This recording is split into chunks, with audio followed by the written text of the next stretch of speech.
Doing?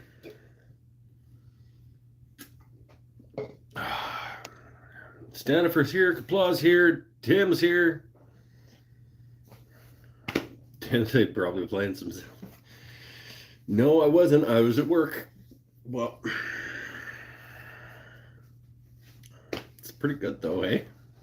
It's pretty good. Pretty good though, eh? Oh, It's pretty good. I was playing over here. BS computer's still out here. Moving it back in tomorrow, I think, to get my workbench back.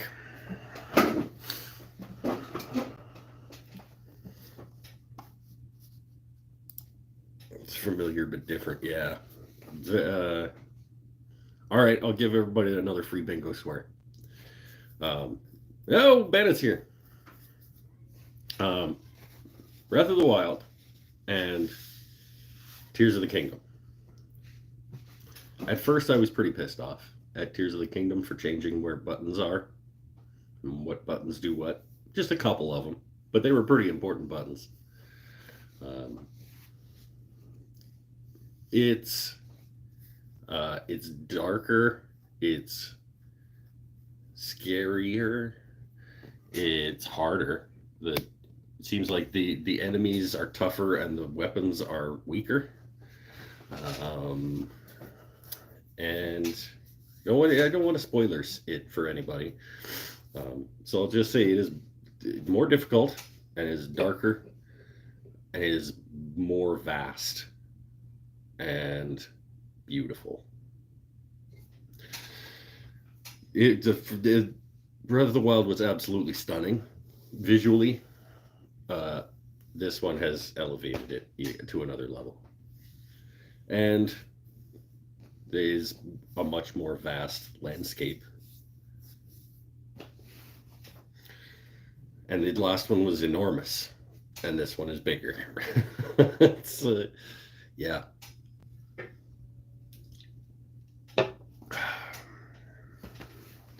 Finished your octagon platter. Ended up with an unplanned pedestal. Hey, sweet. So now it's like a cake stand.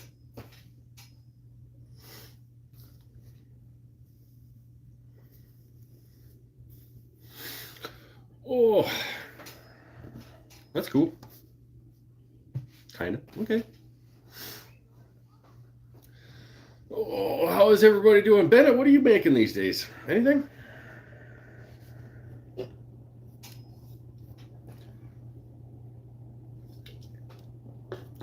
Beer already? Already? He's saying beer. But I started that one a while ago.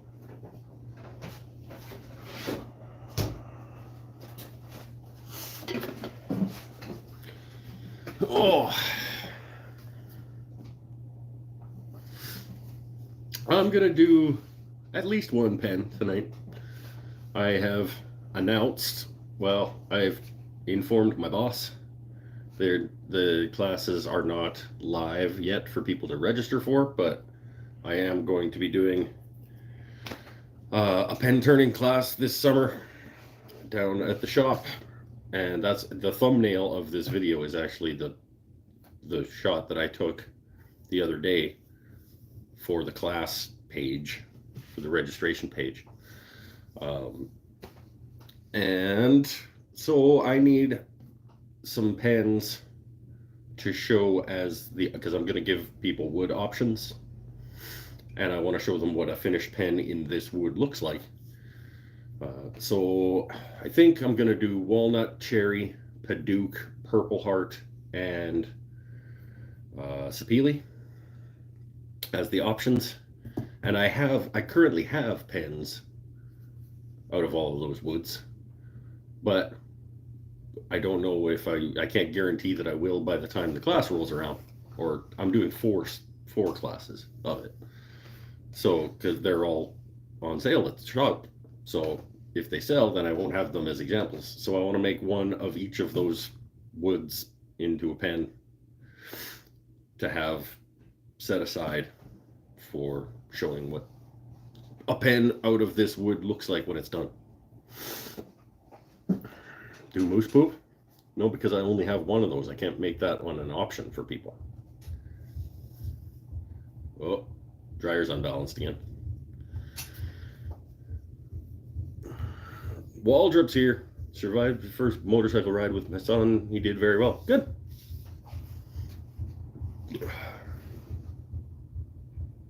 Bam. Nah, dryer's unbalanced again.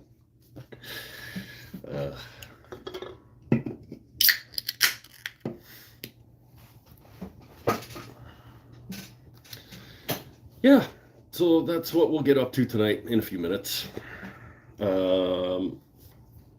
Was on leevalley.com the other day doing some shopping, as I do.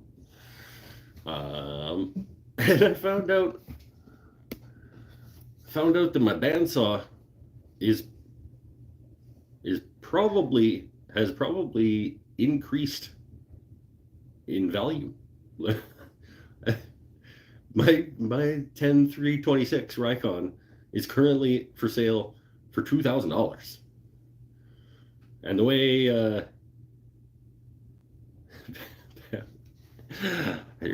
are you saying pan? Oh.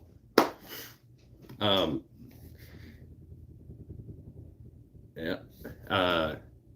And so the way that used tools retail for these days, I might be able to get 16 for it if I put it up for sale. And I paid $12.50. So, good work, bandsaw.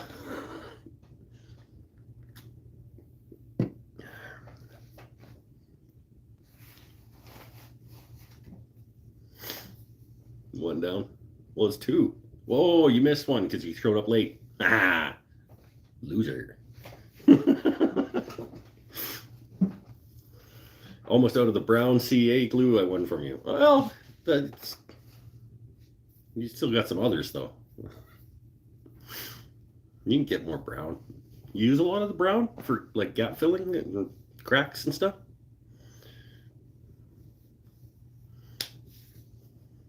I use it a little bit.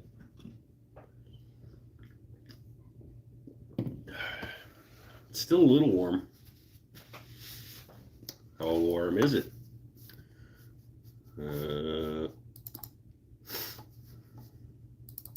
Don't still have that tab open, but I can make a new one. It's called Shop Equity. That's right. Camel River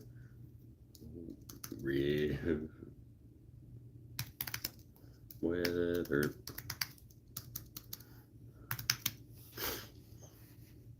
He eats it. Maybe it might be delicious.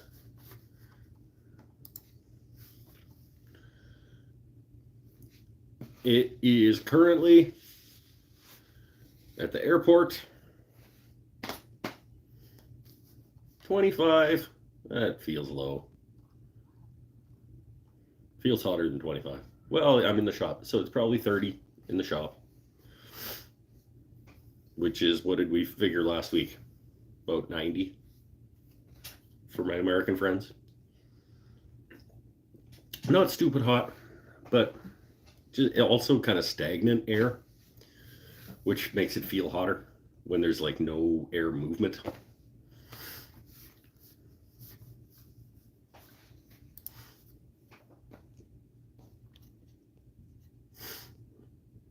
I missed the thing that I think Bennett says he was trying to decide what to do with 8 foot long slab of 2 inch thick live edge red cedar. Oh, just cut it up, throw it in the fire.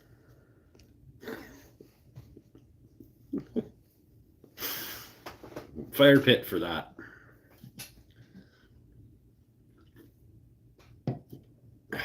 How wide is it? Oh yeah, how wide is it? That's what I need to know. 8 foot long, 2 inch thick. I need a width. That might give you an idea. Cedar's too soft to do anything with.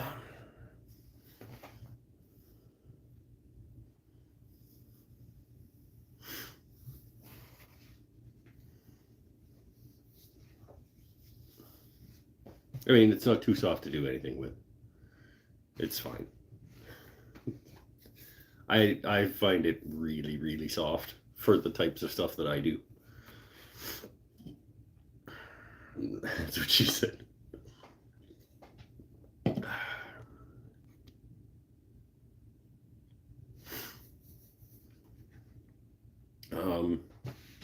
I have a ton of cedar, and it just literally like it sits there, and then when I need more wood for the fire pit, because I want to keep sitting beside the fire, and I've run out, I just run in here and I grab down a chunk of cedar and I just buck it up on the bandsaw and I go back out to the fire.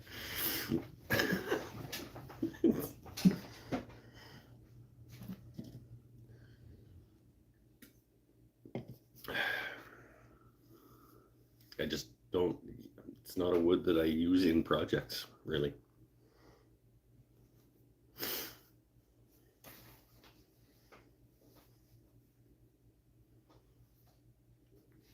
How wide is the board? Is it fatty fat? Like maybe you just slap some legs on it and it's a bench.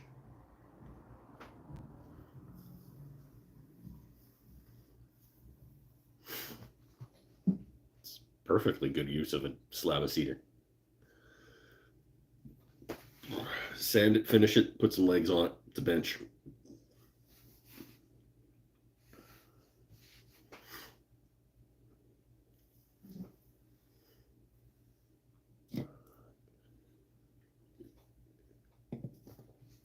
Hell, chop it in half. Make 2 benches.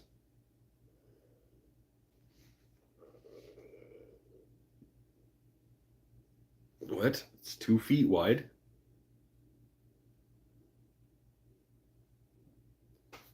And 8 inches away, and 8 feet away on the other side. It's 12. So it's 2 feet tapering to 1 foot? Somebody doesn't know how to operate a mill. Because that board came out of that log like that. That's funny. So two feet tapering down to 1 foot. So probably not a bench. Maybe you make a cool bench. It's the taper of the tree. Think about trees being wider but yeah, but not 2 feet to 1 foot over 8 feet of tree trunk.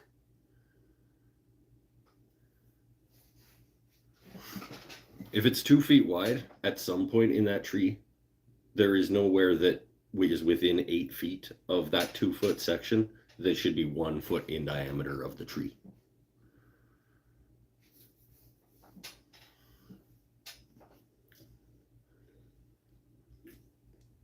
It was sitting on the mill like that. Had to be.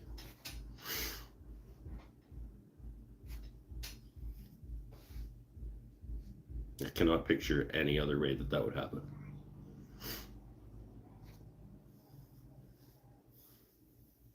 At least a little bit.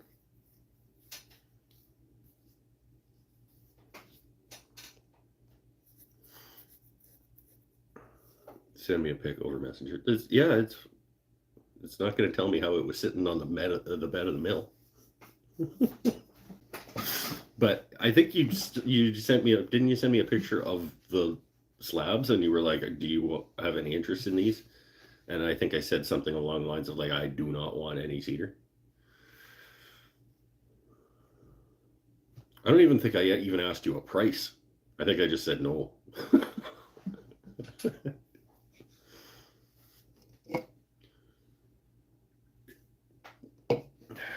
Because honestly, even if they were free, I just don't. I mean, maybe I would take it and just chop it into firewood. 8 feet, 2 foot slab of cedar that tapers down to 1 foot somehow.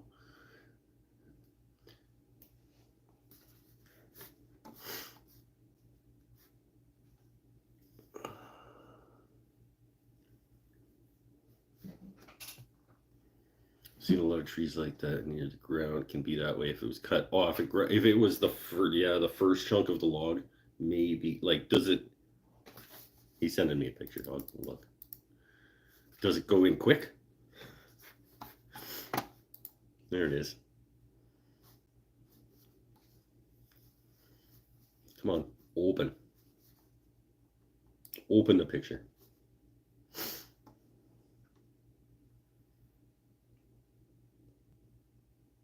Okay. It does fairly quickly. Yeah, maybe. I still think it might have been a little bit like that on the mill, but it's a cool slab.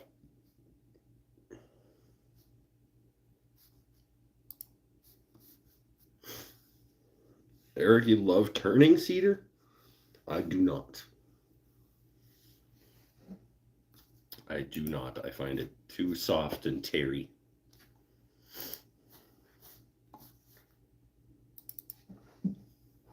It's okay. It's really soft. You gotta. I mean, there's nothing wrong with a softwood, or don't show us. It's because you're heavy-handed. Maybe. I want to be able to get the damn thing done. Come on, let's get it done. That's why. That's the reason I turn things in the first place, is because it's quick.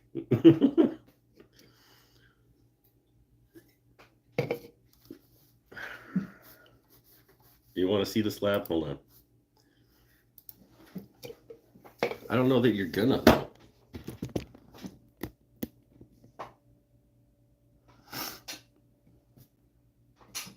Does that help? It's a good chunk of wood.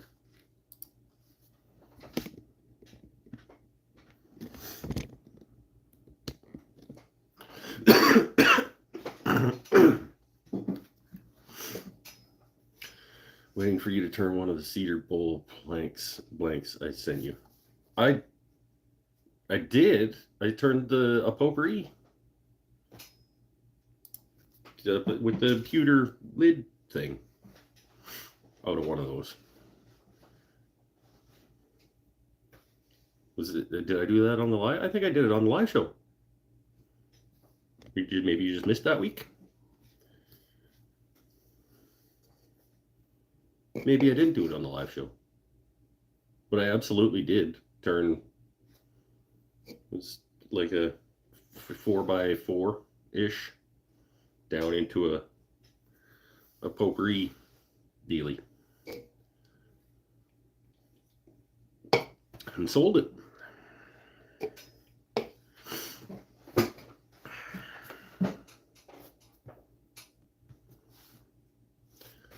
I still have a couple of them. One of them's got a taken out of the corner of it.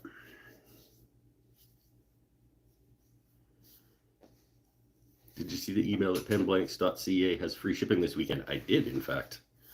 And tomorrow, probably gonna at least go get a new mandrel, because why not? It's about time. And possibly a couple other little things. I'm not gonna go hog wild, but I might grab a couple of things this weekend when it's free shipping.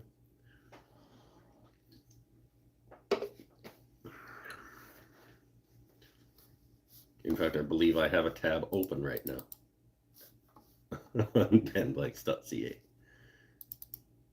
No.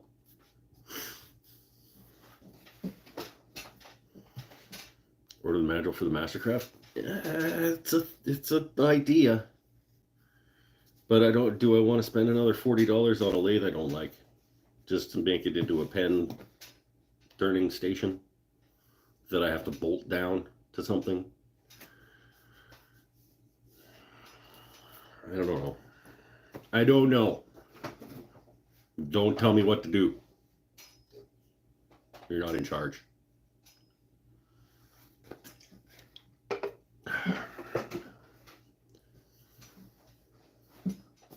Let's finish the Paduke pen that I only started to get the photo of myself turning a pen. And we'll see how I feel after that.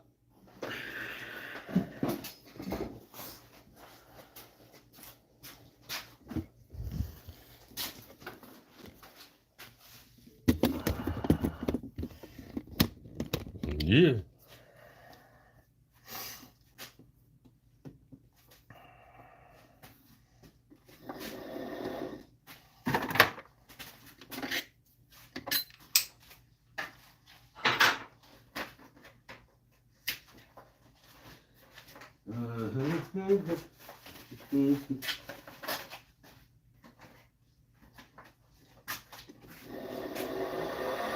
So yeah, I got this much done taking the picture.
Loud noises.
I don't know what we're up to on this one. Should probably go up to... Should probably sand up to whatever I'm going to sand up to with the class. What do I want to sand up to with the class?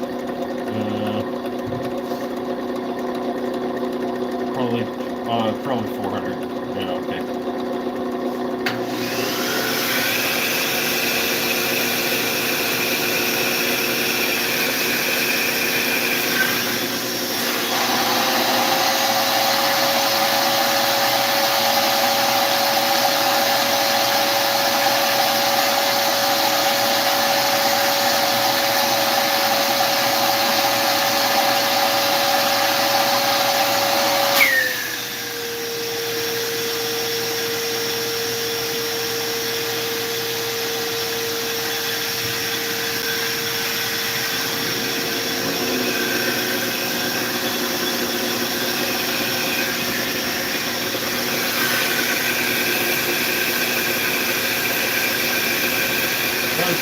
340. This is 320. Then we'll do 400.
Then we'll do the custom high-speed Greyhound.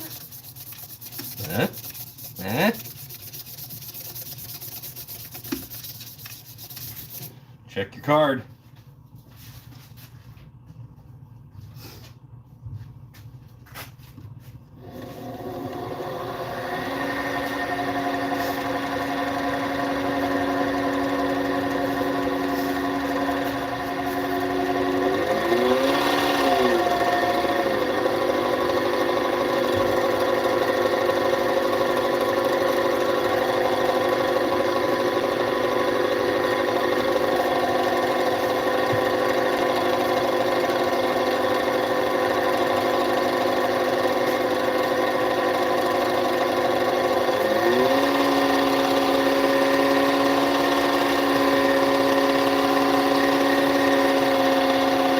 Stuff is really good, Scully. He's not here, but I know I've told him numerous times, but this stuff is really good.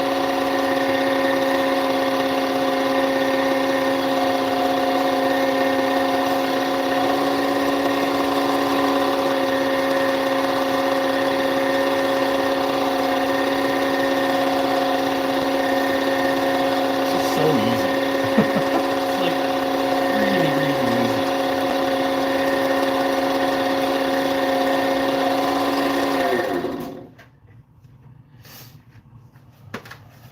We'll just do step one.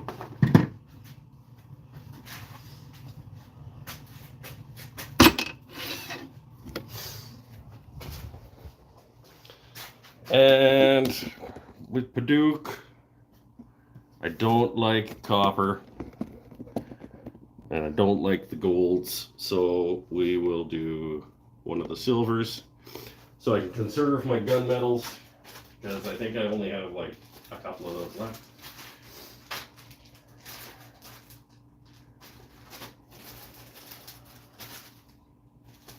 Satin gold, copper,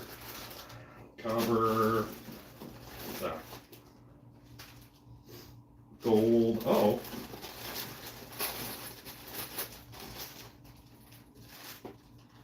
Uh-oh, he says. Chrome. I only have a couple of chromes left.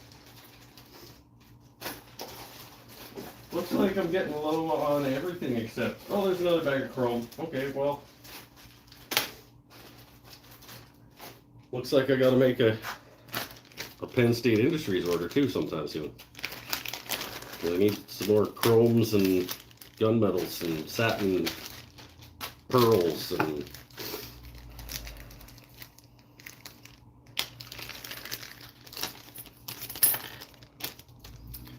And unfortunately, don't like buying things from Penn State Industry, but they are by far the cheapest supplier that I have found of bulk slimline pen kits.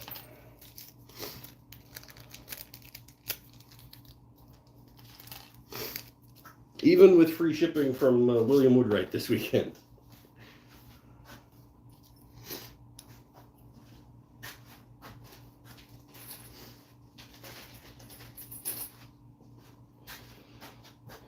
Abraham.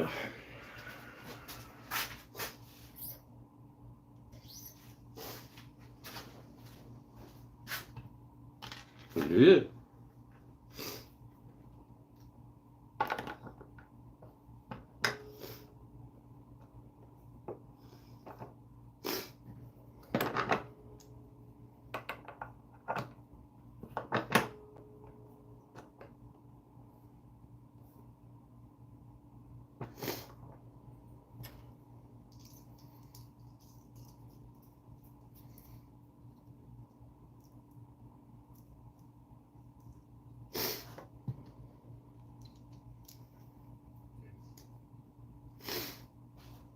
There we go.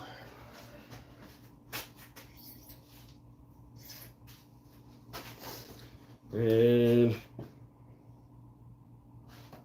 take it off and turn it around already. I don't remember.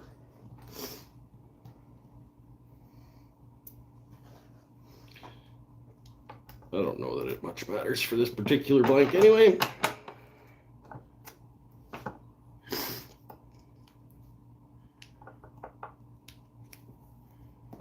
Hadouk, chrome. Almost said copper. Hadouk and chrome.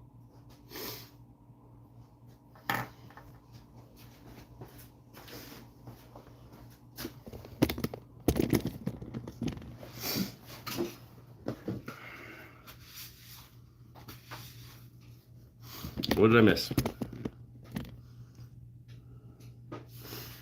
Go back a little bit.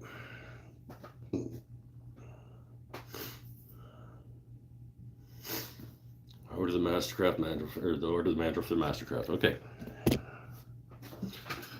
Use the cedar shavings as potpourri. Yeah, it did. See, there you go. And they emailed me a couple of pics of your turning. Okay, cool. I'll check it out after show. Anyone trying doing a segmented pen? I have seen them done. That seems like a whole lot of work. Little finicky work that I don't enjoy. For a cool result, to be honest, but I don't think I'm going to put that much time into a pen.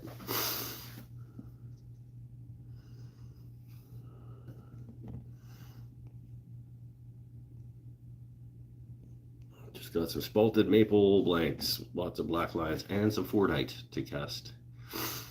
Today in the mail, once I get cast, I'll segment some with spalted maple that I dye. Oh, yeah, sounds cool. But I mean, I would leave that to other people. Other people can put in a lot of work for a pen. It's not for me.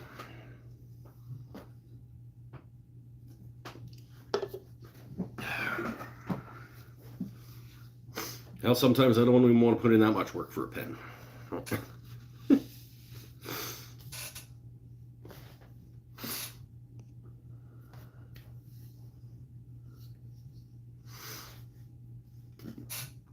Talking about pecan.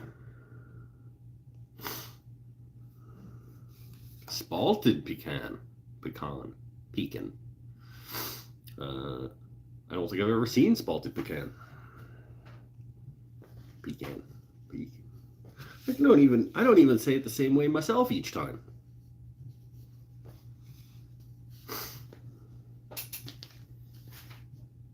I don't think I've ever turned any. Paul, did you ever send me a pecan? Because otherwise I don't think I would have ever gotten my hands on it.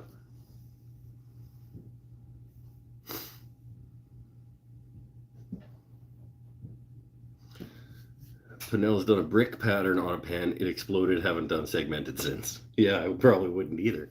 If the first time I did it, I blew it up, I'd be like, no, this is not worth this. Hell, I've done one segmented anything. And I did the segmented bowl. I did one once, and I went, that I think is enough of that. I'm glad I did it once to have done it.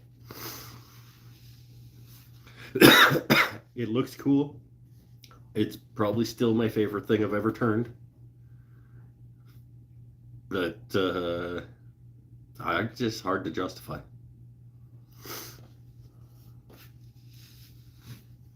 It's not true. I'm sure I will segmented do another thing at some point. Oh, not speaking of which, But along that topic, I have a new turning project in the works that I'm kind of excited about. It is going to be the largest thing, accurate, the largest thing that I've ever turned in terms of mass, for sure.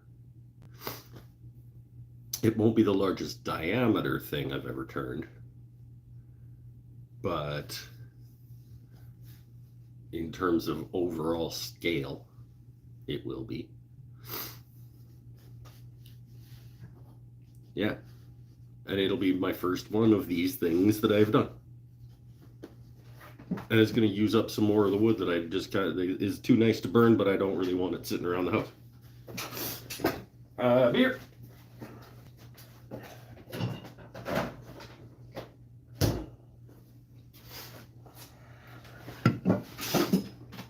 I don't know why I'm being like cryptic about it. It's not a secret. It's going to be my first vase, however you want to pronounce that word, flower holder.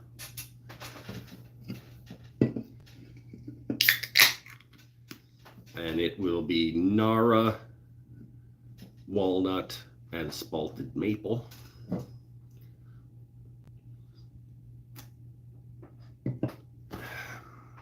And I think it will be about 10 by 6.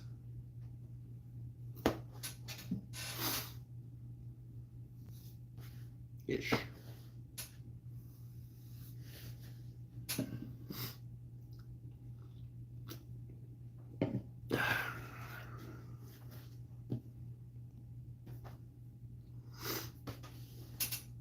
It's terribly frustrating to do work on a segmented pen and have it explode.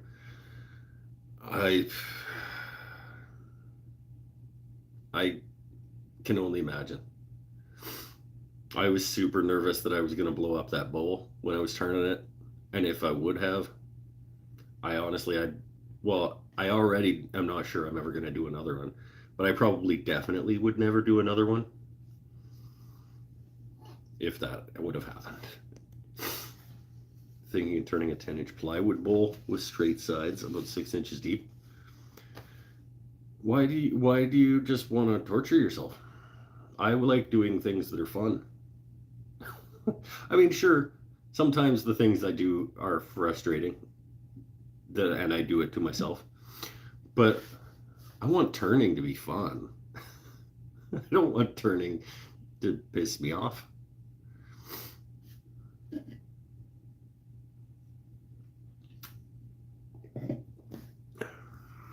Honestly, hollowing is my toughest task on the lathe.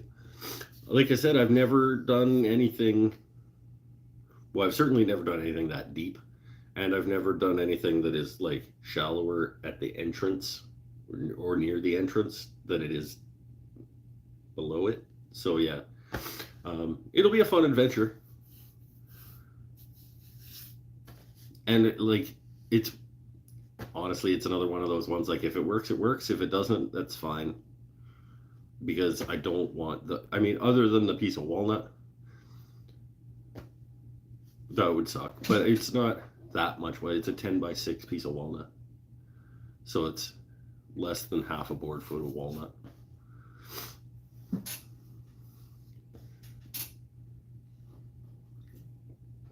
The piece of spalted maple is actually great, but it was free. It was a free piece. It was an offcut from the piece that Brad gave me that I made. What did I make out of the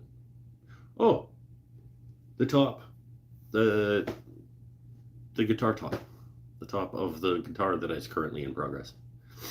It's basically like the rest of that chunk of that wood that Brad gave me for nothing. So that is fine. And then it's the rest of the offcuts from the Nara and walnut Unity coffee table leg blank. So it's 6, but it's a 12/4 6-inch piece of Nara already more than paid for by the client who ordered the coffee table. Free piece of spalted maple from my buddy Brad, and an offcut from a previous project that I did out of walnut. It's fine. Practice. It's all fun when you're just getting started. Turning plywood does not sound like fun when you're getting started. It does. That sounds like the opposite of fun to me. Some free 1/2-inch ply. I don't even really care if it's free. I mean, it's gonna dull the shit out of your tools. There's a lot of glue and stuff in plywood. I mean, it'll get you better at sharpening, I guess. That's a benefit. But it just sounds terrible to me. Practicing on plywood seems like training for a marathon with nails in your shoes. Yeah, fair. That's kind of where I was like, I don't think that's fun. I don't think that sounds like fun. Everybody has a different idea of what fun is. Some people like the Red Hot Chili Peppers. I was searching for magnetic light. Not great, to be honest. There are some options on Amazon, but I don't trust any of them to be either a good enough magnet or not just gonna crap out in no time. Okay, here's the backstory. I asked my patrons, my Patreon peeps, if anybody had recommendations. I'll ask you guys too. I need recommendations on gooseneck style.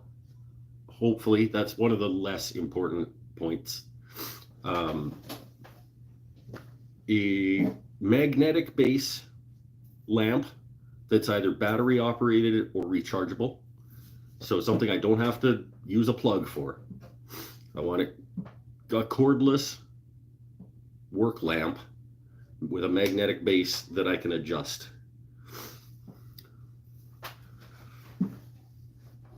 Probably is going to end up being LED because that seems like to be like the type of stuff that people are making in this style. Doesn't necessarily have to be a goosenecky spotlight kind. It could be a bar kind, as long as I can adjust it to different positions once it's magneted to something. Because I want to get... These are my task lights right now. These kind of like clip-on desk lamp style ones. I want to lose the cord, and I want hopefully either a longer so that it's more maneuverable, and have it be a magnet base so I can slap it on the bandsaw, on the lathe, on the drill press.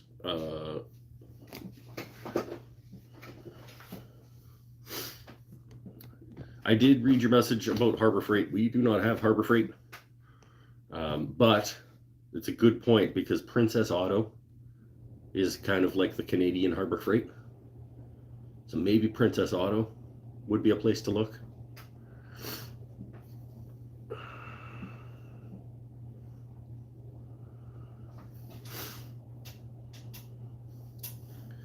It's it's the shop. It's new task lighting for the shop.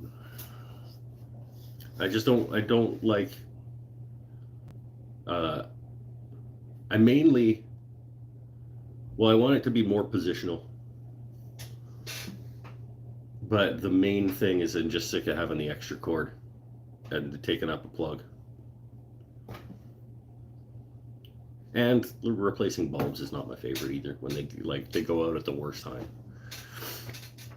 Watch Adam Savage Task Light video. I have seen the Adam Savage Task Light video.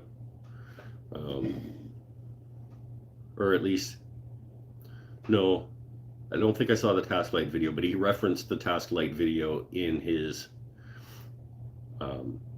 he made a phone holder one out of that stuff.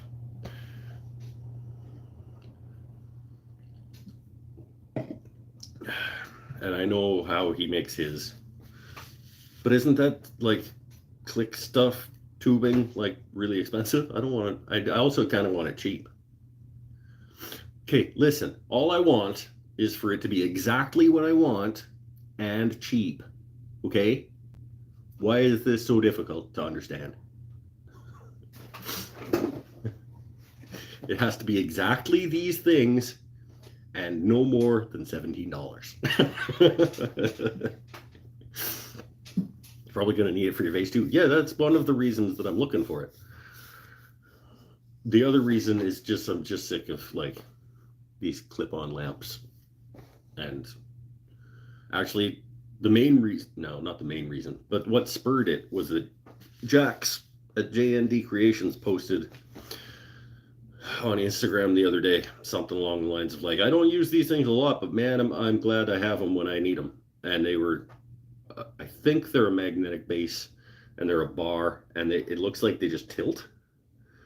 And I was like, ooh, magnet base lamp. I like magnet base lamp as an idea. So then I started looking, and I don't really see, I mean, other than the one at Harbor Freight that is apparently exactly the thing. I want me to get you one from Harbor Freight and send it up.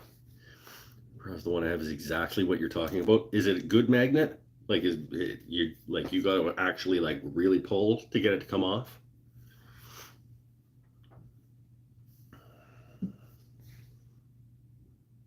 Yeah, send me a pic, and if it's good, and I mean Harbor Freight tends to be cheap, doesn't it? So if it's probably even cheaper for you to buy it and send it up than it would be for me to.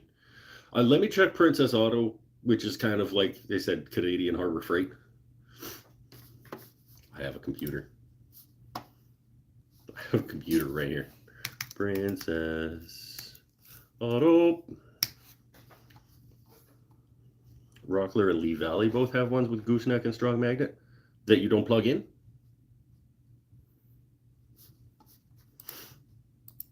I have many Lee Valley tabs open. I could use one of those to look. Anyway, I hadn't put much effort into looking. I just thought I would throw it out to my patrons to see if anybody had anything that they liked.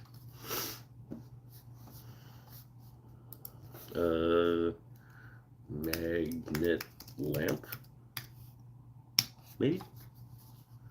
No, I don't want to sign up for the email list. Send me a bunch of garbage.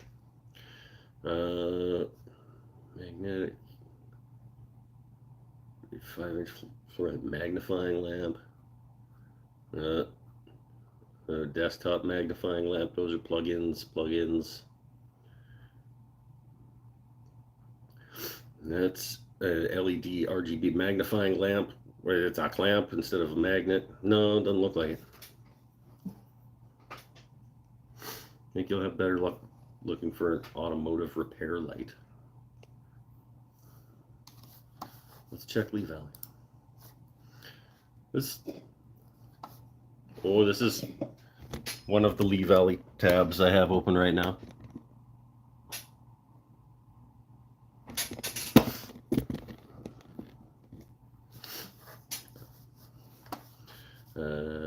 It's good.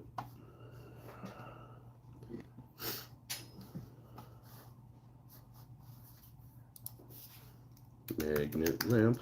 Let's try.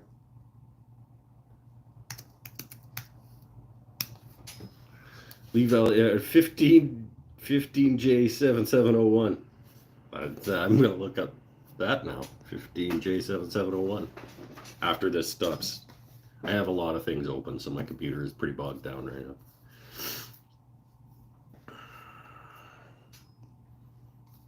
Let me know I got you if you want one. Okay, cool. Yeah, we'll see. If it's like 40-ish American, probably another 20 to 7. That's still more than I want to pay for. But let's. What is 15J7701.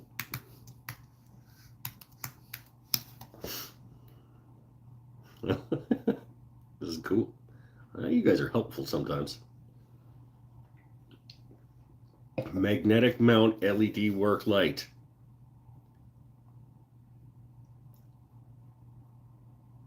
this is what I want. 18-inch flexible steel gooseneck,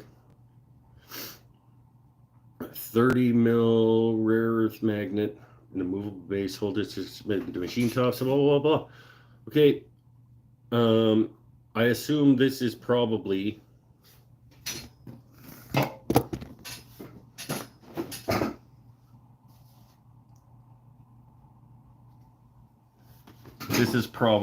what it'll end up happening. It's more than I want it to be, but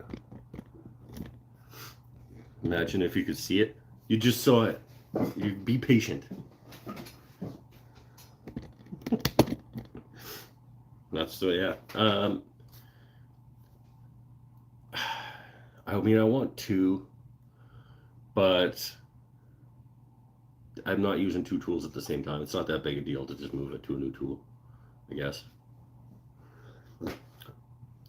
Okay. That neck is definitely longer than yours. It's 18-inch apparently.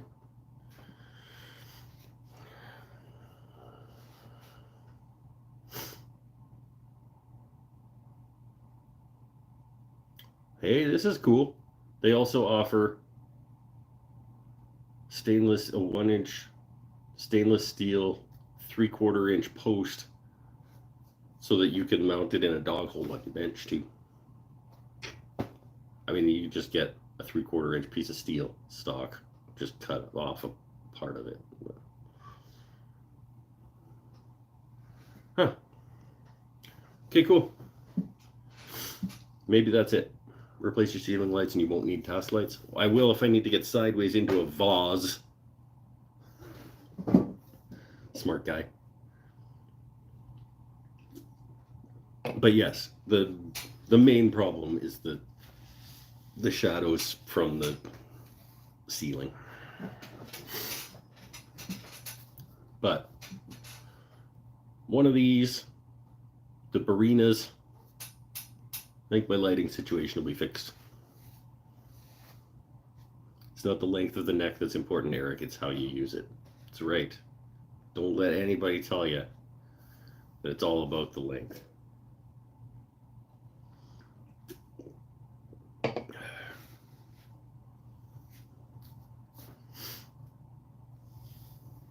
$45. Maybe I'll buy one of the $45 ones, and I'll buy one of the Amazon like 2-pack for $22 ones, and then do like a shootout comparison. Like, this is the cheap garbage you can get from Amazon. This is the Lee Valley one. Do you want to spend the $45 on the Lee Valley one? I don't know. It's a cool idea. Task lighting shootout. Then I mean, to be fair, I would probably have to buy like 4 different ones.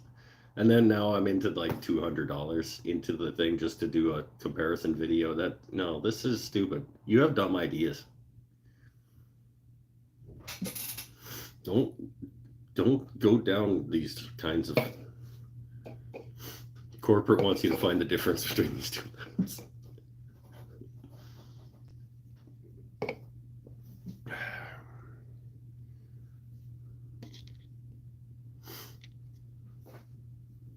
It's too bad you don't have Harbor Freight. Right now they have free magnetic light giveaway just for walking in the door.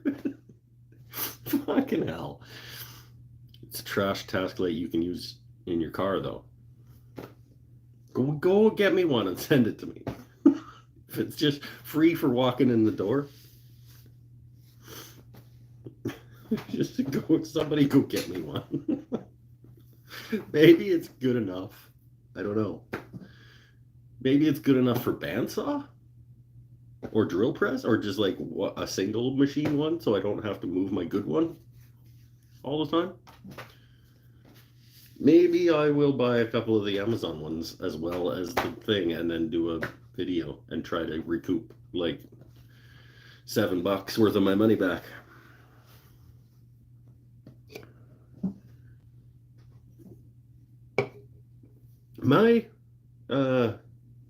My my DeWalt shop vac video has more than paid for that shop vac, to be fair. I was telling Pinnell the other day when we were joking about how little money I make on Instagram. I was like, but you never know, because sometimes you'll just do something like, I'm gonna take this out of the box, and it'll pay for the thing that you bought. Like,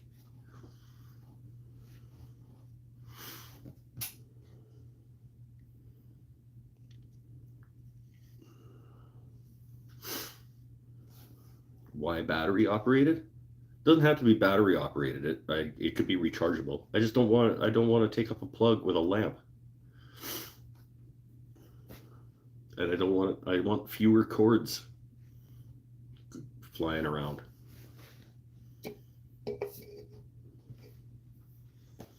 Why doesn't your gazebo have a floor? What?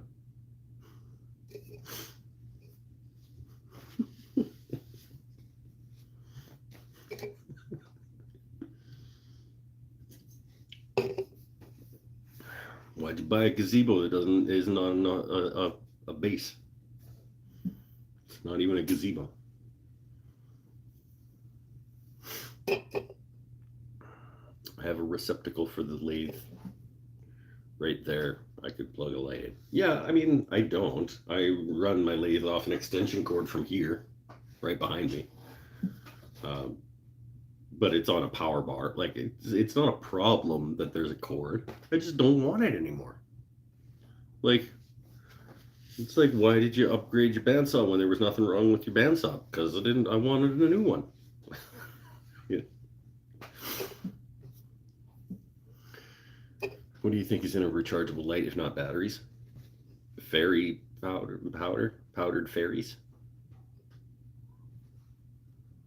Magic? Unicorn tears?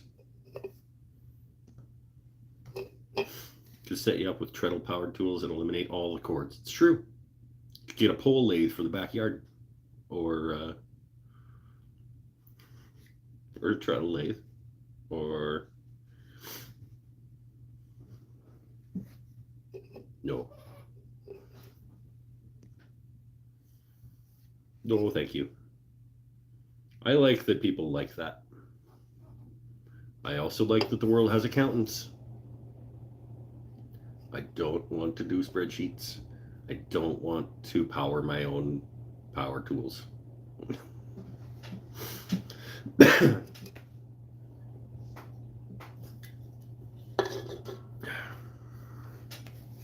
Beer. I think that's we're just gonna do the one pen tonight, I think. Because even if it's not as hot as it was, it's still not that comfortable in here.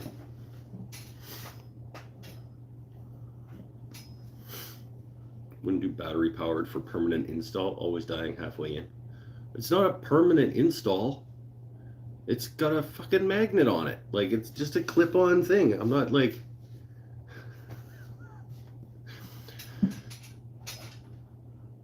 What? Come on. Or are we talking to somebody else? Or are you involved in a different conversation? Because I don't even think I implied that these are permanent lighting solutions.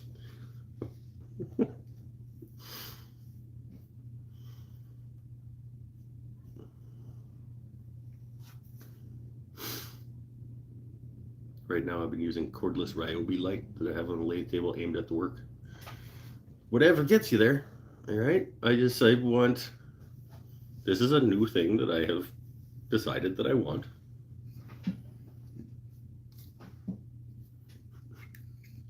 And that happens sometimes. I just decide that is the thing that I want.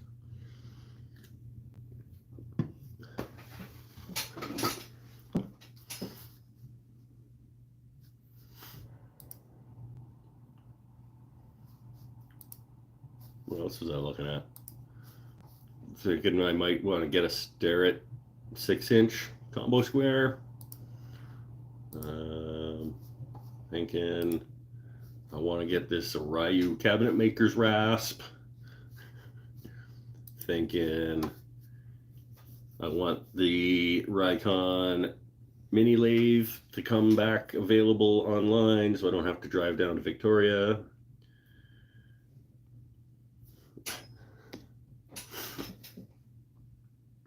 You mentioned getting one for the drill press and one for the lathe, so permanent in that sense. Well, I mean, permanent in that the number, if they were cheaper, I would get one for each tool. Because they're not as cheap as I want them to be, I'll probably just get one. But like I said, I might get one good one and then a couple of cheap ones, and then when the cheap ones die, I'll just move the good one around.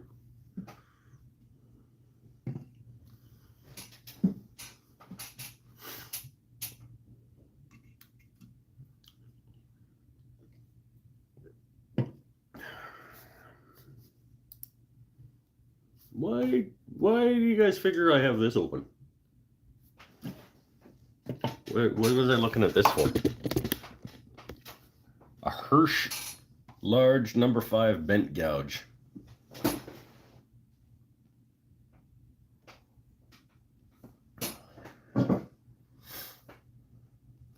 Anybody know why I was thinking about that? Maybe for the cello?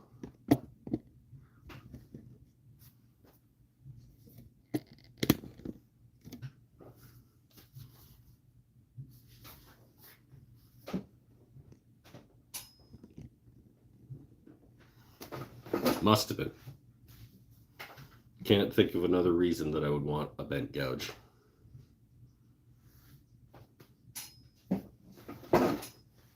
Had to be the cello. Where's my beer? Oh, it's right. So I'm not in a hurry for that. Maybe an errant click? No, it was absolutely on purpose. Because I wouldn't even be anywhere near Hirsch large number 5 bent gouge to accidentally click on it by accident. I wouldn't be in carving tools. This is under woodworking and power tools / hand tools / wood carving tools / gouges. So no, I wouldn't be somewhere by accident where I would have clicked on that. I don't think. I think it was probably like I was probably watching one of the guys with the very few people who make cellos on YouTube, and he's like literally just doing this to get the contours, and I was like, that looks not fun at all. Let's go buy one of those. Unboxing a Hirsch number 5 bent gouge. That's probably what it was. I'm thinking I can make $74.50 off that video.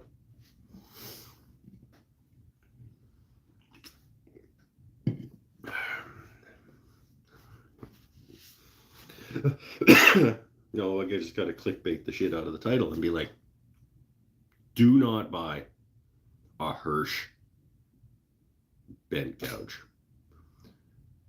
Or are bent gouges all garbage? Or something. Like, and it'd be like, you know, in the thumbnail.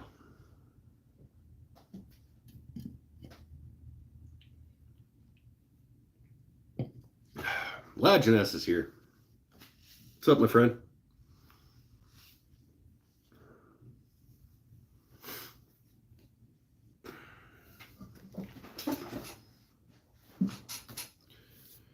Yeah, so maybe I might be, I might be driving down to Victoria in the next little while.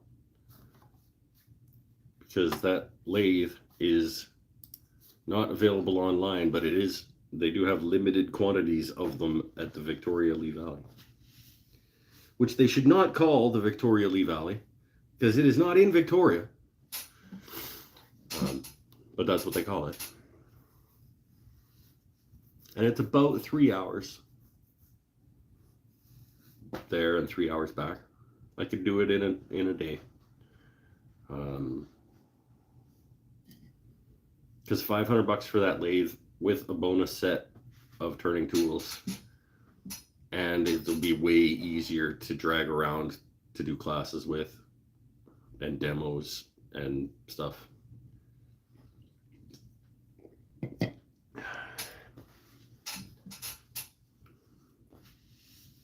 One of my favorite carvers is Peter Follansbee. Well, yeah. I think he probably should be. I think Peter Follansbee is probably one of the world's premier wood carvers. It's like saying one of my favorite turners is Ashley Harwood. Yeah.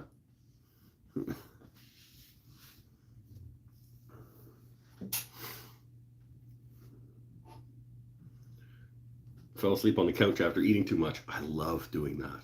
I love eating food until I fall asleep. Like I'm eating so much food that I need to go lay down. It's just awesome.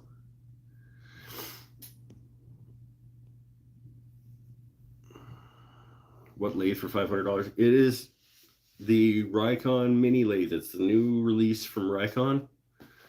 It is essentially, it's a 10 18 10-inch swing, 18 bed.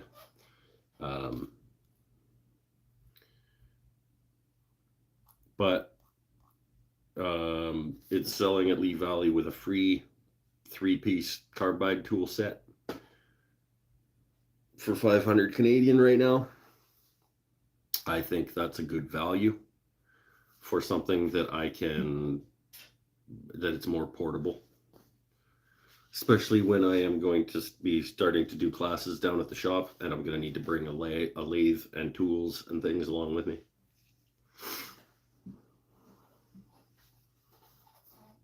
A courier might pick it up from Lee Valley for you if you called the store and bought it over the phone.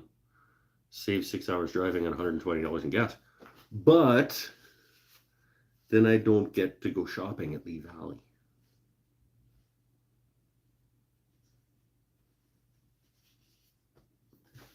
Shopping at Lee Valley is fun. Like if I was going down to Lee Valley to buy this lathe, I would probably bring, well, this lathe is $500. So I would probably bring 12 or $1,300 because I'm going to Lee Valley.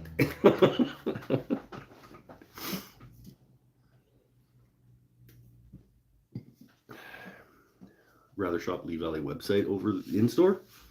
I like going in the store. The Victoria store is really nice.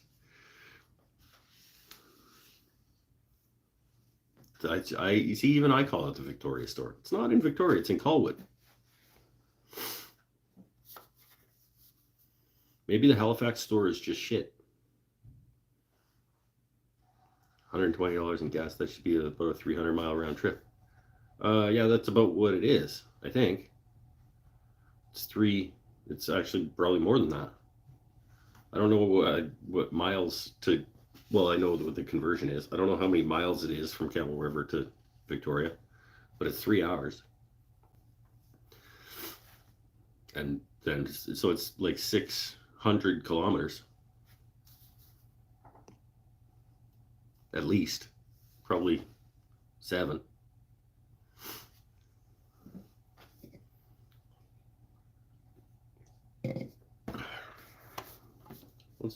I have a computer. Campbell River. Oh, come on. And to Victoria is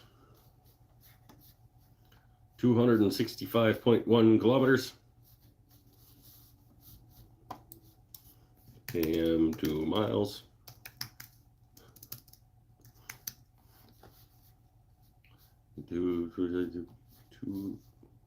Yes, that's what I said. 1 kilometer is 200. What did I say? 265 is 164 miles. So yes, it is a 320-mile round trip.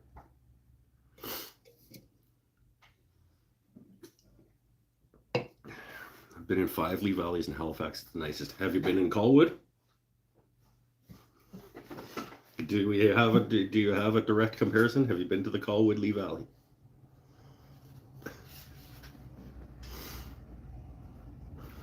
have to go 65 miles to Jacksonville for Rockler and Woodcraft. I have 2 Harbor Freight stores within 15 minutes. Yeah, I have local tool shops. They're no at Lee Valley. 1 tank of gas for the trip. Yeah. 13.4 liters per 100. Yeah. It tells me that I cruise about 17 when I'm doing highway travel. No. 17 in town. Depending on where I'm going and how I'm driving. But yeah, 13 per 100. Yeah, I don't know. Whatever, man. Like, it's just money. Can't take it with you. It's all just make-believe anyway. We're all just pretending. Look out. He's going to start going off about how money isn't real. I may or may not be going down to Victoria to go to Lee Valley to get a lathe and a rasp and a combo square, and for some reason a bent gouge and an air cleaner.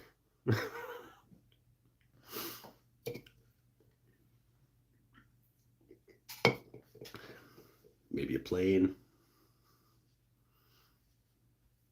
Maybe who knows what I come back with. That's why it's fun. Why bother going if you know what you're going to go get? Find out when you get there.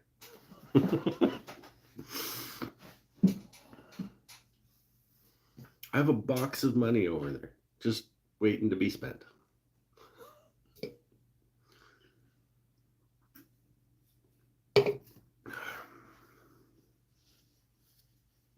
And I really, as compact as the 1216 is, it would be doable to drag it down to the shop. I created the class with the idea in mind that I would be bringing the 1216 down to the shop.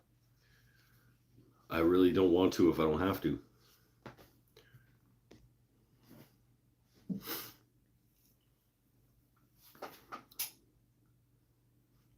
And new tool, like new nice tool. Plus I might make $40 from the unboxing and setup video off the Rikon lathe. Actually, it's a new lathe. Like, I think this is a new release for Rikon, so if I got it relatively soon and did a video on it, it would probably do okay. Because there's probably a lot of people that are like looking this up to see if it's worth getting.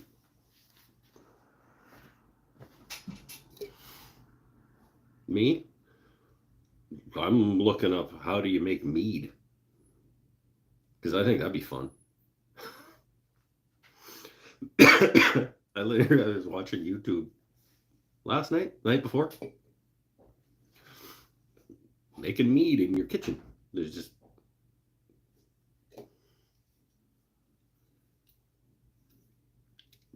I think it would be fun to turn honey into booze.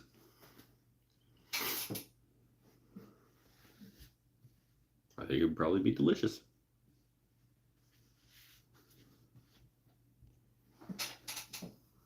Part of the fun for me is going to Rockler and Woodcraft. Both stores are only about 5 minutes from one of my best friend's house. There you go. You go meet up and you go shopping. You were watching mead videos earlier too? That's funny. City something brewers? I don't remember. That maybe was a dude and his wife. He's a bearded fella and his wife, and they were talking about like making how to make homemade mead. it's city something sounds right. I was like, it make it sound easy. I mean, I think you could do it for. I think you could make a batch of like a jug worth of mead for $100. And that's just like including the equipment to get started, and then the next jug would be like 30. Mead is a somewhat long process for something so simple. Well, yeah, but I think like if you got numerous jugs on the go, you start them like 2 weeks apart, and then when the first one's done, you got 2 weeks worth of the next one. Yeah, I don't know. There's like lots of people make homemade wine and stuff. Lots of people make homemade beer. Is it hot up there? Yeah, it's pretty, well, it's not as hot as it was last week, but yes, it is relatively warm. I'm sitting at probably 90 and a bit in the shop right now.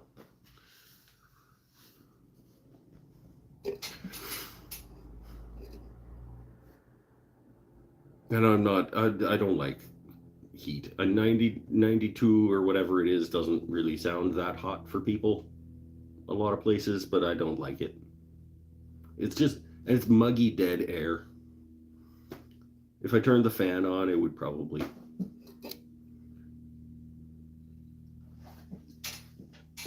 There's just no air movement, so it feels heavy. City Steading Brewers, that's who it was. They were a relatively entertaining couple.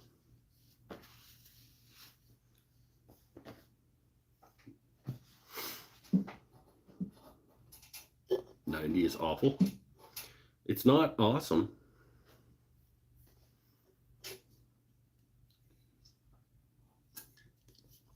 It's probably only like 84 outside, but with the sun beating on this garage door, the shop gets hot. And last week it was, what did we figure? It was 30, 32 outside. So probably 36, 37. It was probably close to 100 in the shop last week. I was just concerned, the old medical guy in you. Yeah, I appreciate the concern. Beer.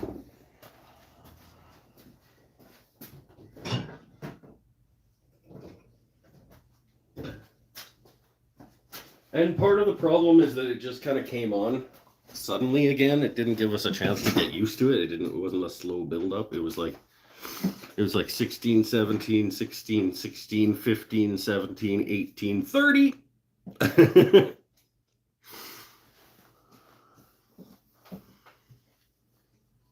60 to 61 there. 16 degrees Celsius. I like 16. 16 is great temperature. Put it in an air conditioner. Yeah.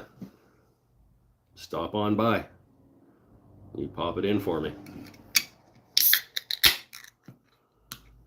You can come by and put a mini split on the wall anytime, Todd.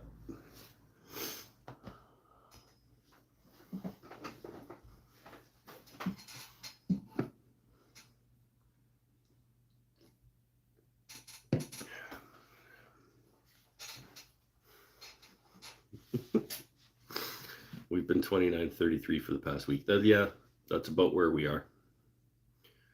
Since, about last Monday, Sunday, about a week worth of, and like I said, it was 16, 17, 17, 18, 16, 17, 29, 31, 31, 32, 30, 35. Like, and if sometimes it's fine when it gets to 30, as long as it gets there over the course of a couple of weeks or a month.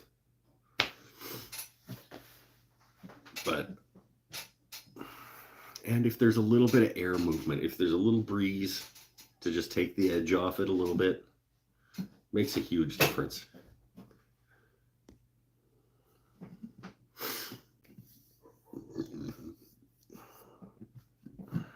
$65 today in Dallas. Yeah, but unfortunately, You're also in Dallas. I don't even know. I've never been. It's probably lovely. It just felt like something I could burn for no reason.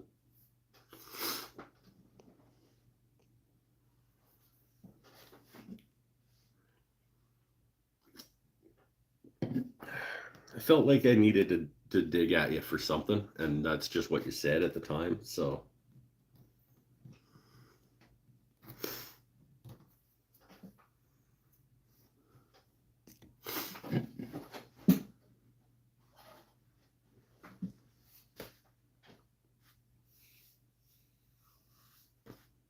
$55. Now everybody's comparing how hot it is where they are. 55, 75.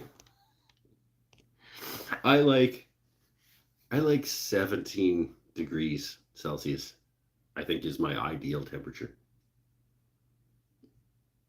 It's great. It's a perfect temperature. I don't know what that is in Fahrenheit, but it's perfect.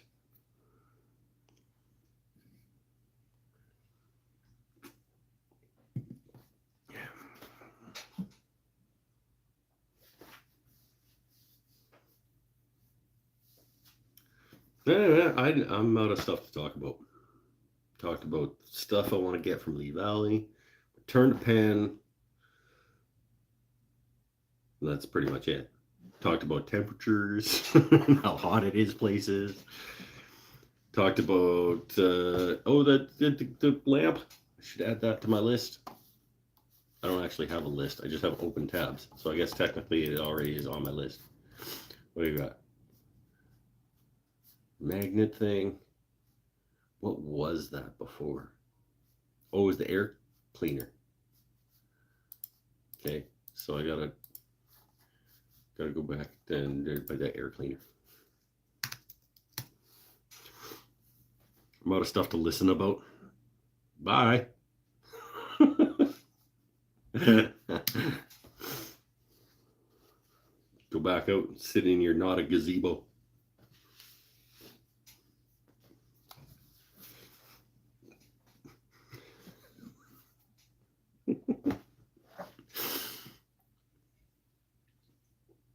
Seriously though, if it's not on a base, it's not a gazebo, right? If it starts with posts, it's not a gazebo. A gazebo has to have like a base to it with a floor. Most of the time it has steps up to that floor. I don't think that's required, but it has to have a base in order for it to be a gazebo.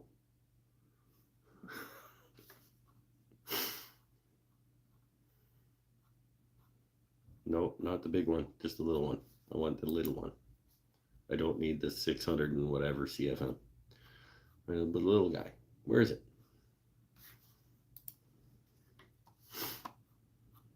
Where is it? That's a pole barn. It's not a barn either. It's like a pergola with a roof.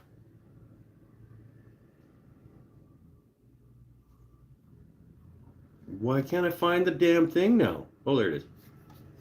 For the 450 CFM air cleaner. 62-450. So there's $350. Latest $500. That's $850.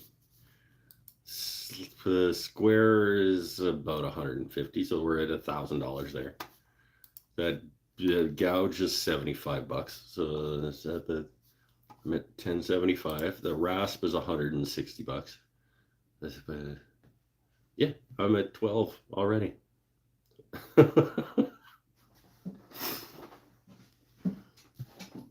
Better bring 15.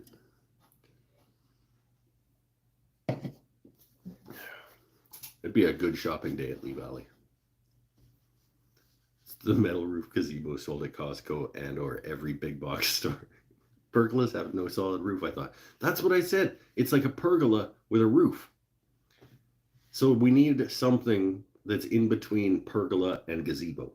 Because if gazebo must have a base and a pergola doesn't have a roof, then what's a pergola with a roof? It's a gazebo and a pergola had a baby. and they created the Gabergula. What did I call it before? Gazergula? That's what it is. It's a pergola with a gazebo roof. It's got a roof like it's a gazebo, but not a base like a pergola. So it's a gazerbola.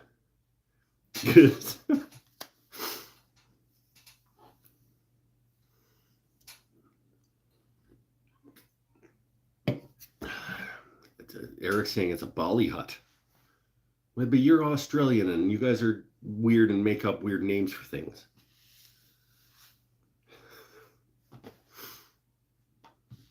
Maybe the Bali. I mean, I don't think it's something could be called a Bali hut if it's not in Bali. But that is probably not accurate. I'm just making up arbitrary rules. Leave me alone. I'm gonna look up the definition of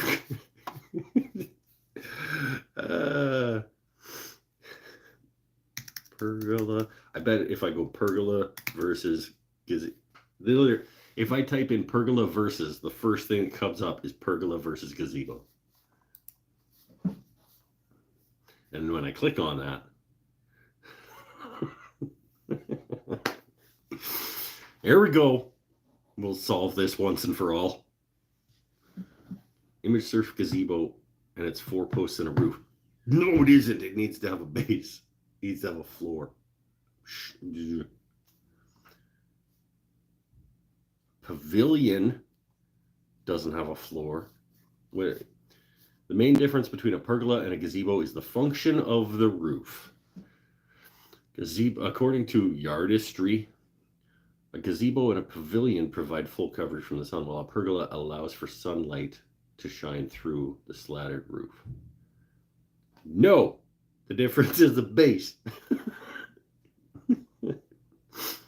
I'm sticking to my guns on this one. Let's go image. Let's see if anything that's actually, let's image gazebo. The gazebo has a floor. It's your deck. No, that's not the same thing.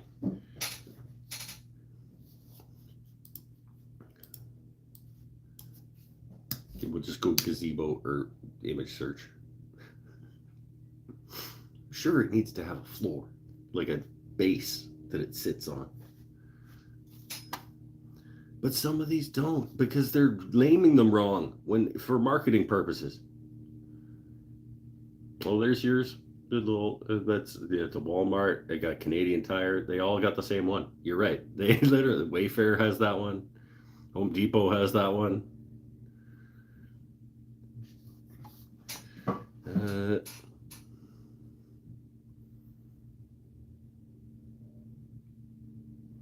What's wrong with these people? See, this is a gazebo. This is a gazebo. It's like it's on a base thing. It's got, sometimes it has numerous stairs, but it's always got at least one step up to get in. And it's like, that's a gazebo. People.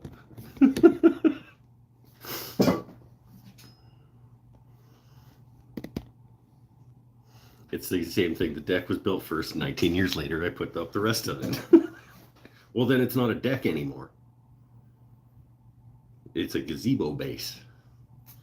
It's the base of your gazebo. It's not a deck. And at least 2 wasp nests. See, I don't think that it has to do with the shape necessarily, but in your head, I don't know, when I picture a gazebo, it's an octagon, maybe a hexagon. It's an agonal shape. And it's got like a fence and a roof, like a fence banister-y kind of thing around it, and a roof. It's like the thing that I showed you. And it's up on a platform. I want to call the rest of these things pavilions. Because I agree, Mike. The other ones are just screen tents with a room for a table. It's a pergola with a roof. So I want to make a new name for it. I want it to be a gazoo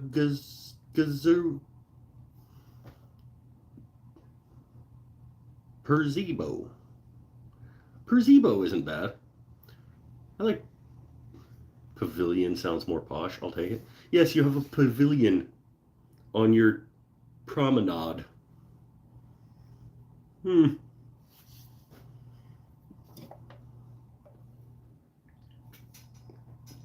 Come, family, to the pavilion on the promenade. Right?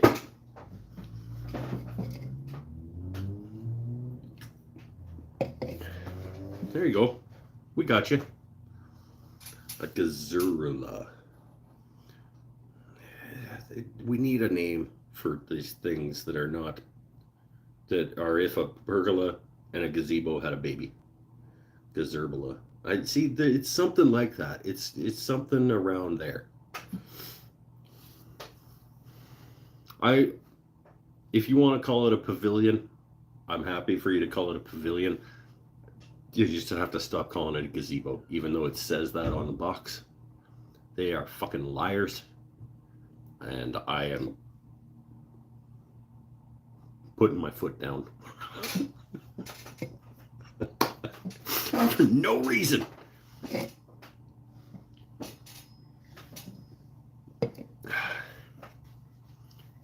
False advertising. Blatant false advertising, that is.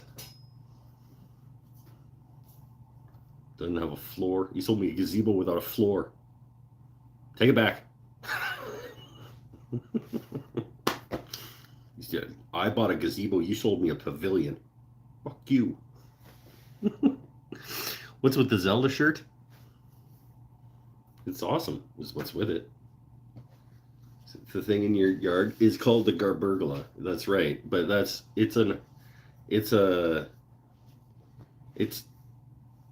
because it doesn't have a floor, it can't be a gazebo. But it's also an arbor for plants to grow on. It's like a lattice-y kind of thing with a slatted top. So that's what I named it. I named it the Garburgula. Even though technically there's not much about it that would qualify as gazebo. So it probably shouldn't be called that. But that's what I called it at the time.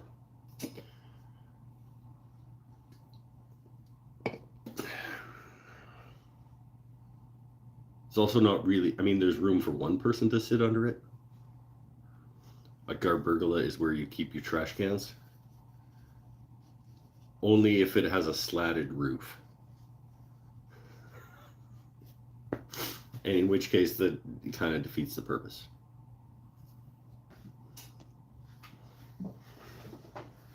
It's a wooden thing with stuff. It's a wooden thing, for sure.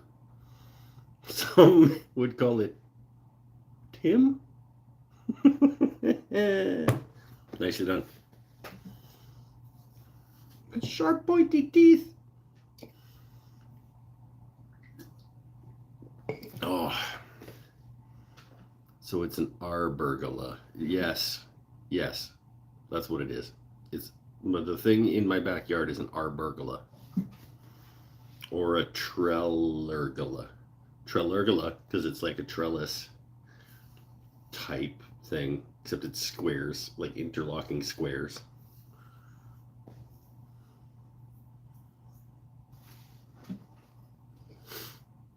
Costco says it's a gazebo. It's a gazebo. No, it isn't. Don't trust mega corporations.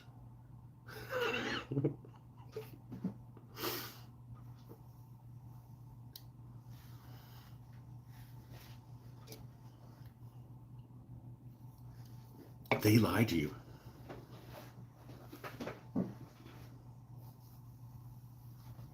If it's built right, it's called an outhouse. Call it whatever you want, I guess. You'd just be wrong.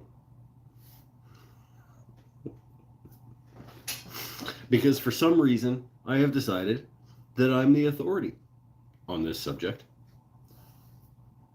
And that's how we're gonna roll now.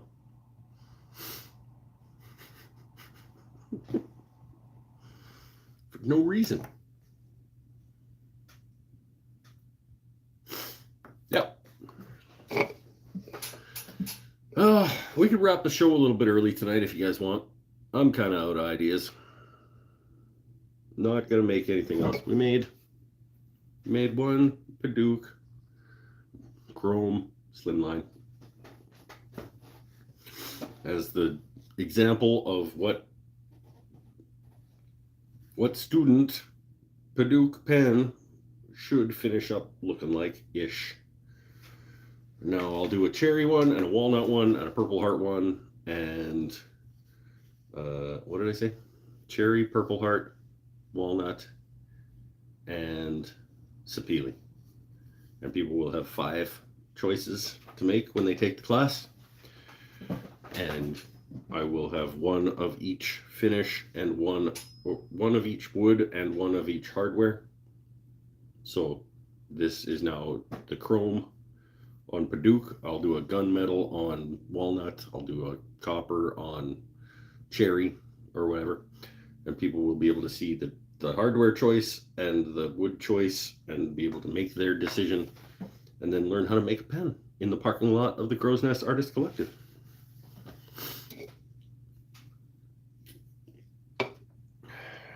I'm offering it 4 times this summer. It's a 3-hour class. Am I making them do slim lines? Yes, I am making them do slim lines.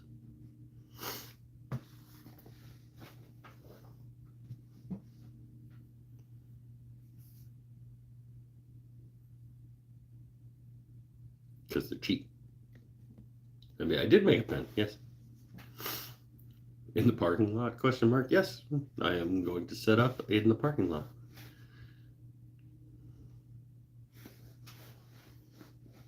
Turn the moose poop pen for a demo. See, the Pinnell said that too. I was like, no, because then they might want to choose that, and I only have 1 blank, so they can't choose that. I'm making demos to show them what their finished product might look like if they pick Padauk.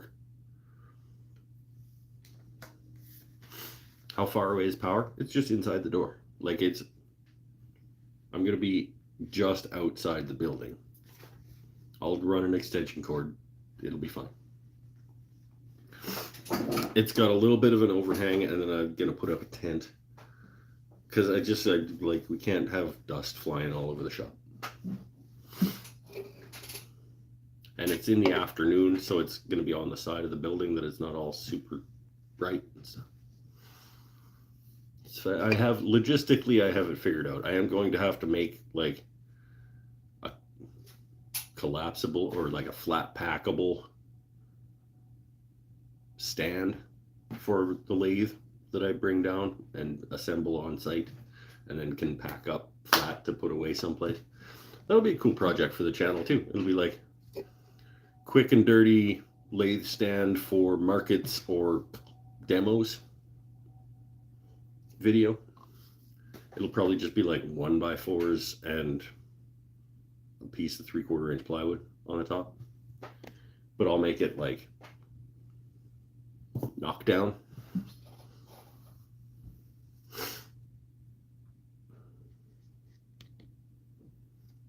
Turn one with clear resin so you can see the guts after it's made. Use clear acrylic for the tube. So each person takes turns on my lathe. Yes.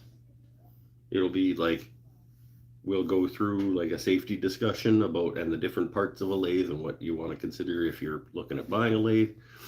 And then everybody will drill out their blanks that they have chosen and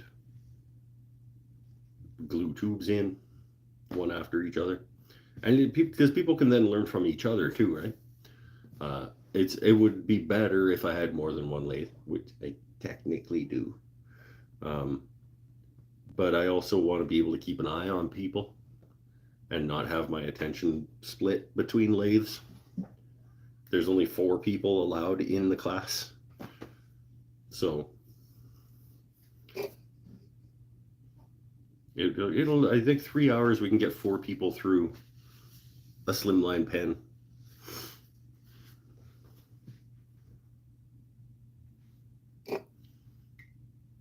And I think it'd be fun. I think, I mean, I already have people who I've talked to about it who are going to take it. So I don't know if it's going to be full every time, but there are enough people interested that it was worth putting on. And theoretically, it'll at least pay for the lathe. I apologize. I missed who has free shipping this weekend. Not for you, Eric. Pen kits, penblanks.ca. William Woodwright has free Canadian shipping this weekend. How much are they paying for this course? I believe it is $150, of which I get $100. But realistically, if you look at the rest of the classes that we do, a 3-hour wood turning class for $150 is actually a pretty good price when you look at, like, we've got classes that are an hour and a half or 2 hours that are $160, $170, $180. We'll see. It's worth putting out there and giving a go. If people don't register, then I don't have to do it, and I'm not out anything.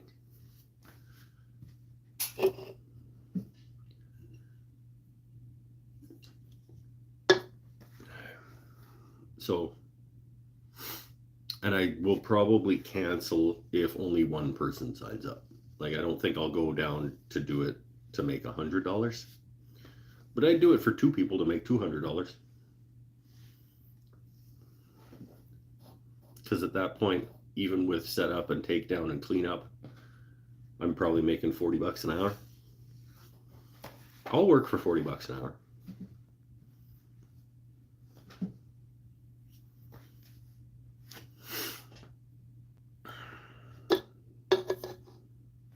They don't come to you to learn. No, they come to that to learn. They don't come here to learn.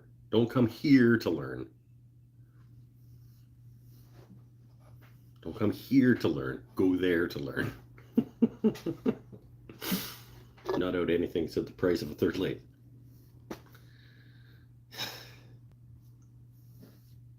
It's already in the box. It's fine.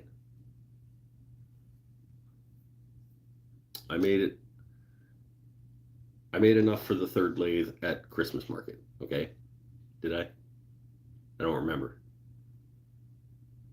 I think so. We're pretty close. Use your old lathe? I could. We were arguing about that earlier. Show up on time, Paul. And then was arguing with Pinnell about that. He was like, you just buy a pen mandrel for the MT1, for the old Mastercraft lathe. Yeah, I should probably, but it's garbage and I don't like using it. And if you're not enjoying it, why do it? I'd have to bolt it down, but it would give me a second lathe. But I'm going to have to sell that one if I buy the Rikon, because the Rikon is going to have to live under here where this one currently lives. And I don't want to get a pen mandrel for an MT1 for an old lathe that I'm going to end up selling to replace with the Rikon that's an MT2. You'd have to buy a $25 mandrel. It's just easier to buy a $600 lathe. First of all, the mandrel kit is $40 American. The one that I get, the mandrel saver. It's one of 2 things that I buy at Penn State Industries. Mandrel saver combo pack. It's $40 American. So that's like $50. Okay. Am I going to waste $50 just to sell my lathe later? Or should I spend $600 on a new lathe? I think the answer is pretty obvious.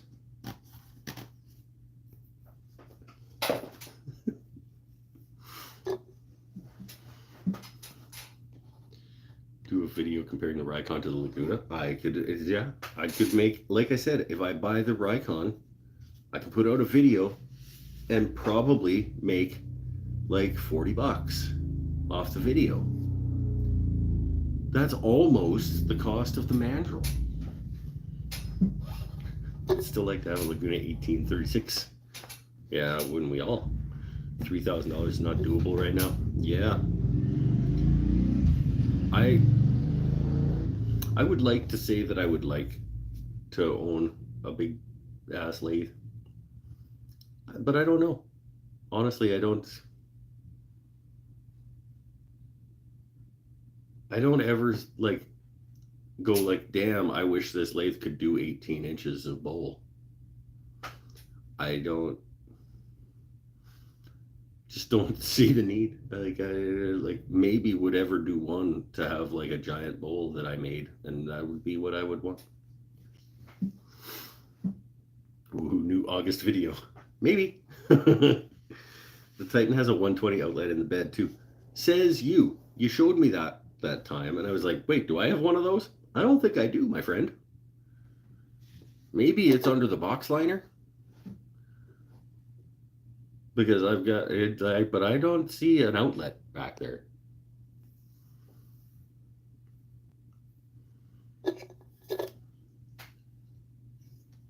I thought we talked about that because I was like, wait, what? And he was like, no, you have one of those too. And I went out and looked, and I thought I told you, like, no, I don't think I do.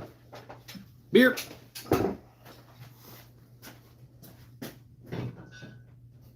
I don't know why they wouldn't have made an access for it when they put the bed liner in, though, if there was one.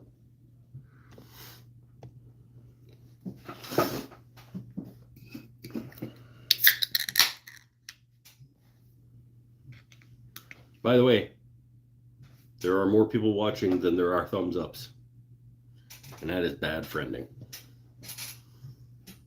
My Titan doesn't have a receptacle. Mine is a 2007. Yeah, his and I both have the same. He and I both have the same year, same model, I think, truck, and he has an outlet, and I don't think I do. Mike Bennett said to bolt the lathe to the tailgate. What? Why? Who? Why would Bennett say such a thing? Bolt the lathe in sturdy to the tailgate of your truck, so you can just roll up, drop the tailgate, and have the lathe on the spot. Yeah, that'd be cool. But I don't want to be drilling holes in my truck. It might sound weird, but I don't want to drill holes in my truck. Thumbs aren't free. Thumbs need to be earned. It's true. If I have not earned your thumb thus far, I apologize. And I don't think I ever will earn a thumb if I haven't by now. There are already holes drilled in the bed of your truck. Use the ones underneath the plastic bed liner. I don't know what you're saying.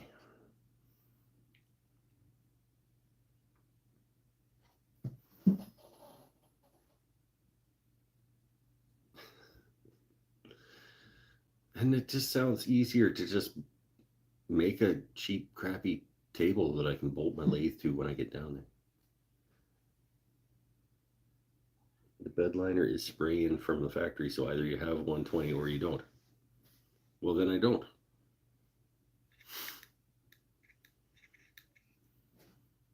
Plan to replace my truck bed with a wooden flatbed at some point. There you go. I'll just replace the whole, take the box off, put a wooden flat deck on there. I'll just make a whole like turning salon. Back on the box of the truck where the box used to be. Make a wooden flatbed. You just box it in like a camper. And then the sides can come down and out and become floor. And I can have like a mobile turning shop.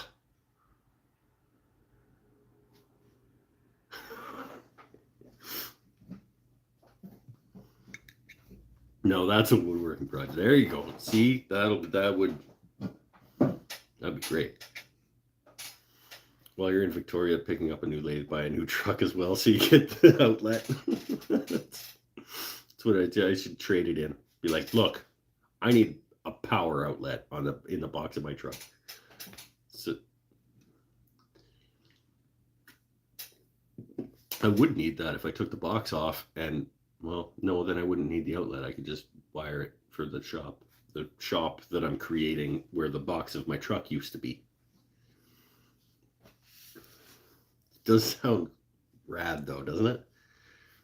Like it, and then the sides and the roof come down and become floor, and then the tools can roll out. Yep, a bandsaw, a bandsaw, a jointer planer combo, a lathe, and a workbench would be all I would need. Some hand tools, a sander. I could do a lot of work out of the box of my truck.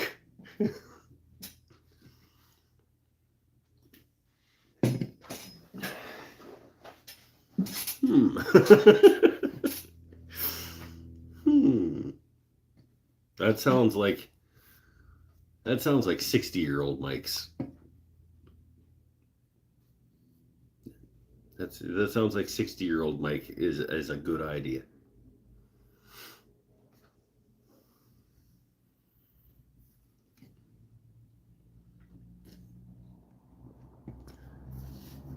I quite like that idea, actually.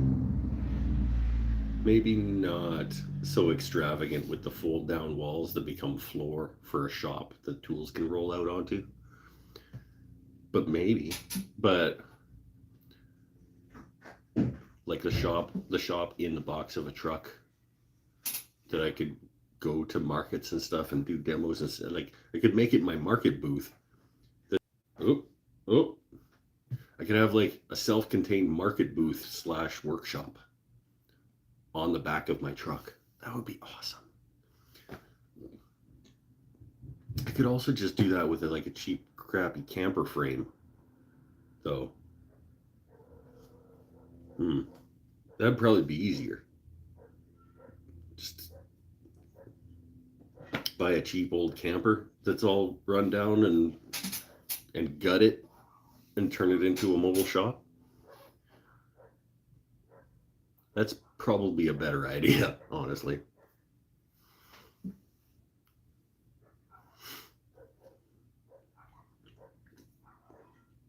Oh, just another Dave. Hypothetical. You can turn one body part into gold, but you lose that part of your body forever if you sell it. Well, I don't know why you would want to sell your body part. Guess because if you picked your femur or something, it would be worth a lot of money if you sold it, but then you wouldn't have a leg. I see the reasoning for the question.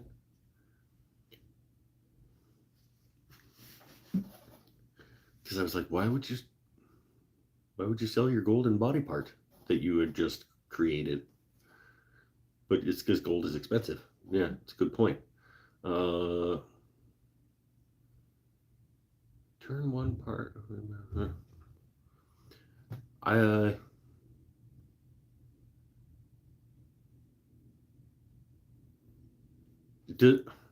Okay. It's pure gold, right? Like I can't just create like a golden arm that still functions as an arm. Like it would just be a solid. I wouldn't have use of things because I was like, man, it'd be cool if my arm was gold, but like then you couldn't work it.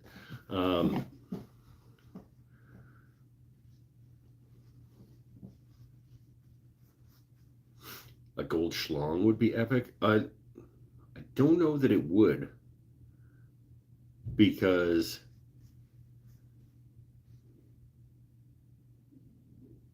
it would not function well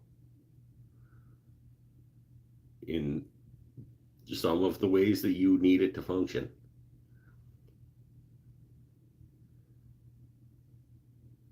No. I think I will choose no thank you. Or if you are forced to pick one, they're like everyone has to pick a body part to have turned into gold. I will just pick like the big toe on my right foot.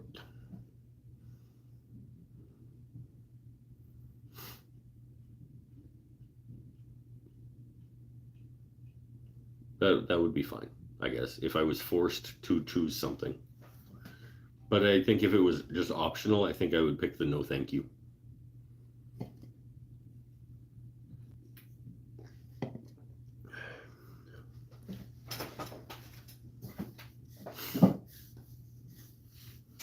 Gold in general is kind of gaudy and like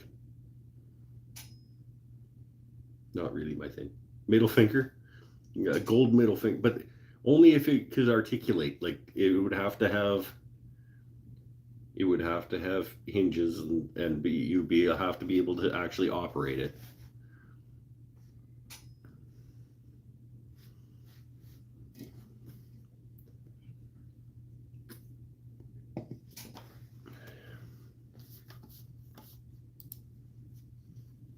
That's why I was like, oh, having a gold arm would be awesome, but then I wouldn't be able to actually arm with it.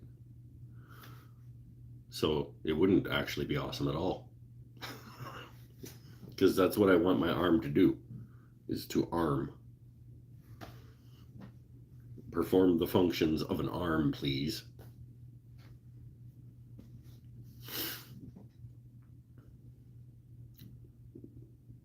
Nope. I think I'll just choose no thank you. And it would be weird for like, oh, okay, everyone is forced to pick a body part to exchange for a golden body part. Like I can't picture a situation where that, I mean, it's a hypothetical, so it's not supposed to be realistic, but like under what circumstance would everybody have to do this?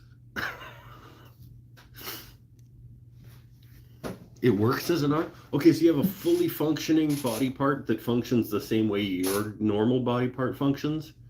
It's just made out of pure gold. Again, I don't understand how you're going to make a golden body part do what your regular body part does. But maybe schlong now.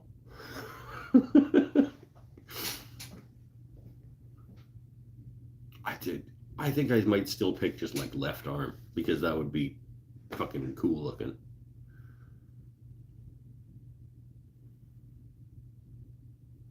But I want no, because even if it functioned the same as a normal arm, like tactile,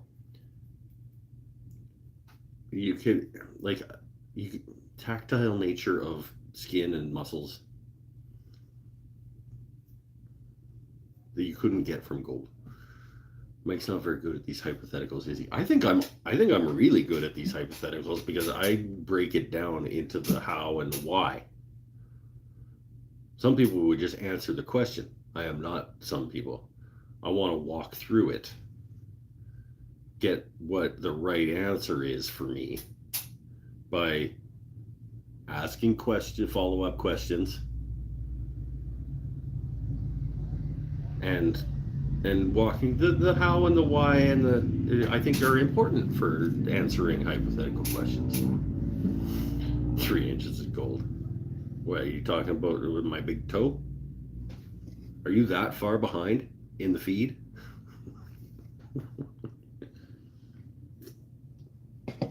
Again, it's not about the size, okay?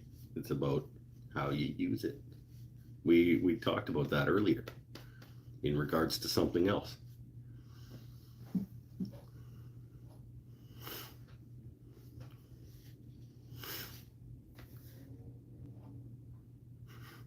That was fun. Thanks, Dave.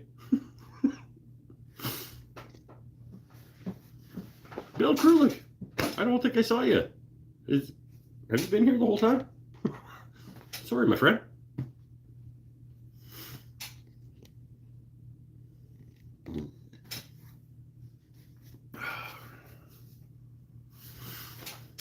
All right, we're that got us to 2 hours. The hypothetical is the gold or the body part hypothetical. If I could make a hypothetical golden body part, it would be majestic wings. I would like majestic golden wings that I can control that come out from my back and I can use them to fly around. And I would be worshipped as some sort of deity. And people would actually respect my opinion.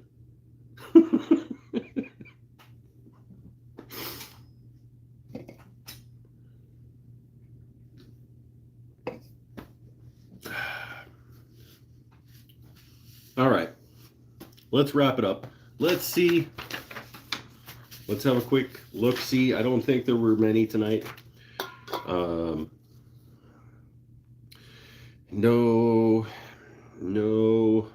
No, there's not a lot. Okay, you get that one tonight.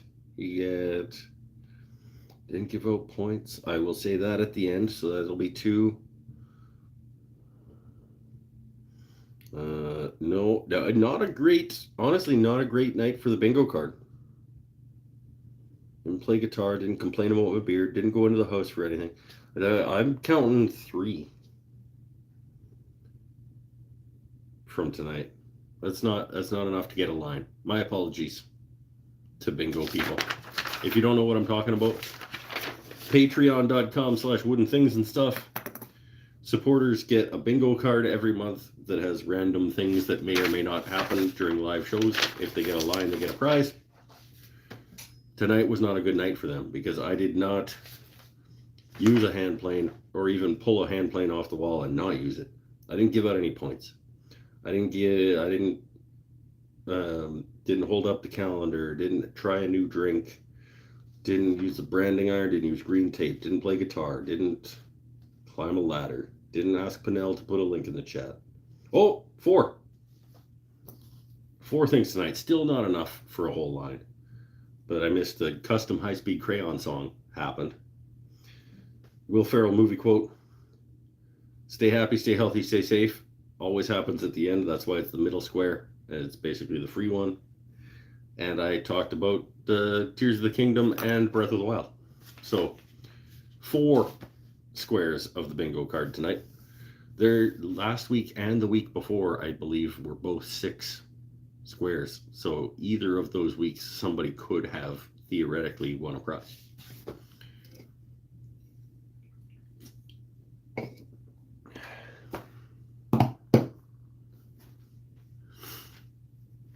You can concentrate the alcohol content by making the mead into slush. I think Bill might be far behind in the thing because I haven't talked about making mead for a long time. I think it'd be fun to try a batch though. Already got all of those. It's for each show. It's not for the month. Each show is a separate. You need to get a row during one show. It's not a month-long thing.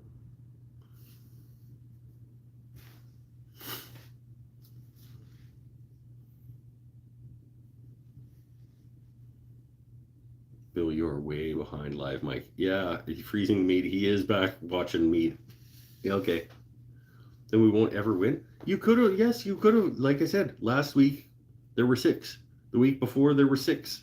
So if you happen to have those 6 things that happened in a line, it's only a 5. It's only a 5 line. If 6 things on this sheet happen, you could get them in a line.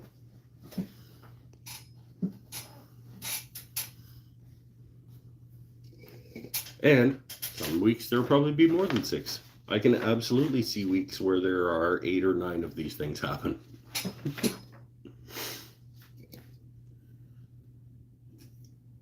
I thought it was per month. No, it's per show. I mean, if it was per month, if it turns out that it's really, really hard to win, then maybe I will make it a month long. But I don't think it will be that difficult. You just have to happen to get the things that do happen have to happen to be in a row. I was only I've only been twice. I've only been 2 away from winning, which is, I mean, you get 3 out of 5 in a line. But like the first week, I think I was 3 out of 5 in two lines. It's a possible thing to win. Anyway, let's wrap it up. It's supposed to be fun, Paul. Stay happy, stay healthy, stay safe, everybody. We will see you next week. Okay, let me think. Next week is going to be an absolute shit show at work. I know what it looks like on the schedule at work next week, and it is a fucking mess. So, I'm not going to cancel or postpone right now, but do not be surprised if there is not a show next Saturday night. Because it's entirely possible that I get off work and I just, nope, I'm going to bed. I will put a post up. I'll make a post here on YouTube, because you can do that. You can make posts that aren't videos. And on Instagram and Facebook and other places like that. If I'm not going to do something, just don't be surprised, okay? Or if I do a show next week, don't expect me to be actually doing very much. Not like you ever should expect that, but yeah, it'll probably just be me complaining about the world.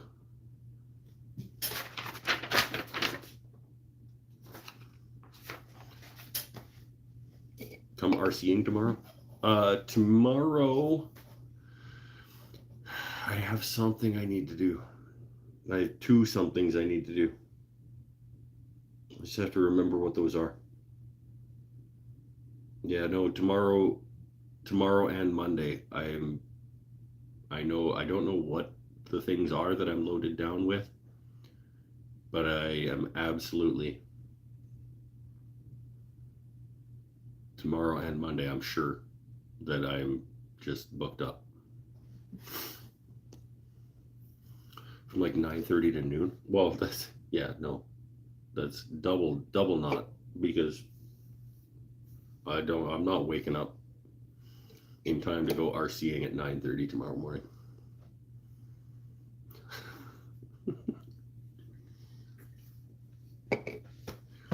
Sunday's really the only day of the week that I actually get to sleep for as long as I want.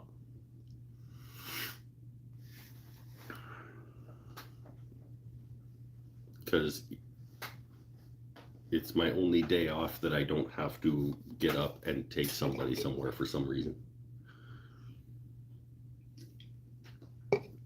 Every other day off of the week that I have from work, I have to get up and drive somebody somewhere.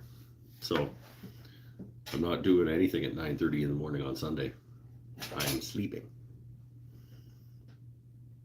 Probably till 11. And I'm gonna love every minute of that sleep. Has to count the grits on his sandpaper. Maybe I will. Maybe I'll go through Chris Pinnell's employee record to just see whether he's worth keeping around as a staff member. Maybe that's what I'm doing tomorrow. It's time for your annual performance review, Pinnell, tomorrow. That's what the thing was that I forgot that I had to. I was trying to remember. I was like, what is it that I have to do tomorrow? It's your performance review. Please fire me. He probably won't get fired. You just won't get your annual raise.